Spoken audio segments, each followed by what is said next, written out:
दादरच्या फुल मार्केट बाहेर पालिकेनं अतिक्रमण हटवण्यासाठी धडक कारवाई केली.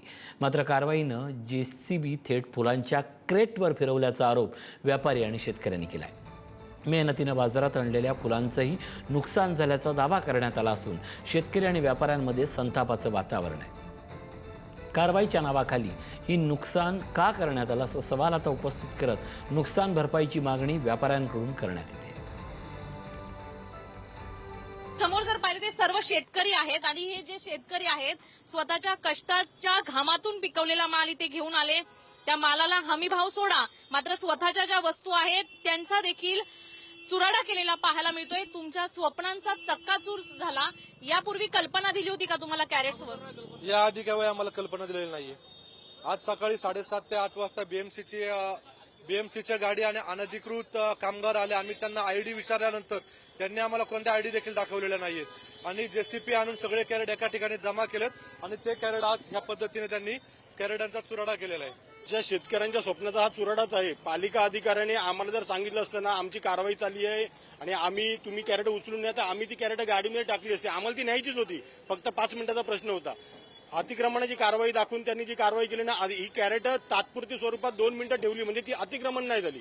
तुम्ही अतिक्रमण करू शकता, झोपडपट्टी आहे, इतर गोष्टी त्याच्यावर अतिक्रमण दुकानं आहेत काय त्याच्यावर करू शकता, पण ही कॅरेट कोणत्या दृष्टिकोनातून अतिक्रमणामध्ये येतात? जर का आम्ही 5 मिनिटासाठी शेतकरी जर का मी 300 किलोमीटरवरून आलोय, मी जुन्नरवरून आलेलो आहे, 200 किलोमीटरवर आलोय, मी गाडी भाडं करून इकडे आलोय, गाडीमध्ये माल विकलाय. मला वाटलं आज गुरुपौर्णिमेचा पवित्र दिवस आहे, माझे खूप चांगले पैसे होतील आणि पैसे नव्हता हे माझे मला 50,000 जर का माझ्या मालाचे झाले 40,000 आणि माझी कॅरेट गेलेत 50,000ची. पालिकेने कोणतीच सूचना दिली नाही का तुमचे कॅरेट घेऊन जावं किंवा काय नाही. डायरेक्ट आले JCB चालवायला लागले. म्हणजे जी गाडीत कॅरेट सुद्धा होती ती सुद्धा त्यांनी ओढून घेतलेली आहेत. प्लस त्यांनी गाडीवर जे आपण प्लॅस्टिकचा कागद टाकतो किंवा फुलं भिजू नयेत तो सुद्धा त्यांनी जबरदस्ती ओढून घेतलेला आहे. महापालिका प्रशासन फक्त धनदांडग्या लोकांसाठीच काम करतं, त्याच्यामुळे त्यांना या गोष्टींची किंमत नाहीये. शेतकऱ्यांसंदर्भात त्यांच्या भावनांचा विचार न करता ही अरेरावी केलेली पाहायला मिळते.